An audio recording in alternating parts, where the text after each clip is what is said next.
অন্তর্বর্তী সরকার আন্তরিক হলে 18 মাস বা তার আগেই জাতীয় নির্বাচন সম্ভব বলে মনে করে বিএনপি।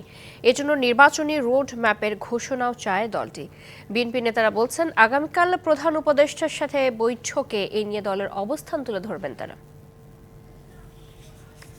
দায়িত্ব নেয়ার পর বিভিন্ন রাজনৈতিক দলের সাথে এরই মধ্যে 2 দফা বৈঠক করেছেন অন্তর্বর্তী সরকারের প্রধান উপদেষ্টা ডক্টর মোহাম্মদ ইউনূস। শনিবার শুরু হচ্ছে আরেক দফা সংলাপ।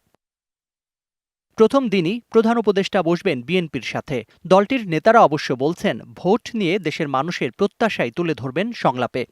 যত দ্রুত সম্ভব নির্বাচন দিয়ে তারা সরকার থেকে বিদায় নেবে, তত এই সরকারের জন্য মঙ্গল, এই দেশের জনগণের জন্য মঙ্গল, গণতন্ত্রের জন্য মঙ্গল। যদি এই সরকার যদি আন্তরিক হয়, এখন থেকে তারা যদি পজিটিভ ইতিবাচক কর্মসূচি গ্রহণ করে 18 মাসের আগেই এটা সম্ভব।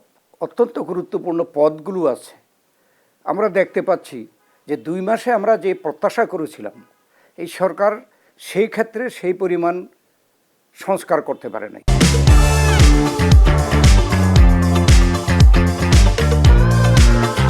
অন্তর্বর্তী সরকারের কাজের অগ্রগতির নানা দিকও প্রাধান্য পাবে আলোচনায়।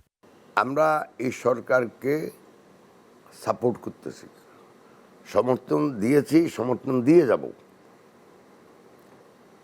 আমরা যেটা ওনাদের কাছে বলছি যে আমরা একটা রোড ম্যাপ চাই। নেতারা বললেন, নির্বাচনী রোড ম্যাপ ছাড়াও বিভিন্ন প্রতিষ্ঠান সংস্কার নিয়ে মতামত দেবেন তারা। যেখানে আমরা ঐক্যমত হতে পারবো যে বিষয়গুলোতে, সেটা আমরা ইমিডিয়েটলি করে ফেলতে পারি। করে আর যেখানে ভিন্ন মত থাকবে, সব সংস্কারে যে সবাই এক ঐক্যমত হবে তাও তো না। কোনো কোনো বিষয়ে হয়তো বিভিন্ন দলের বিভিন্ন গোষ্ঠীর চিন্তাভাবনা থাকতেই পারে। সুতরাং যেখানে আমরা ঐক্যমত হব না মৌলিক বিষয়ের বাইরে গিয়ে, সেগুলো তো আমরা জনগণের কাছে নিয়ে যেতে হবে। Zakaria Ahmed, DBC news, Dhaka.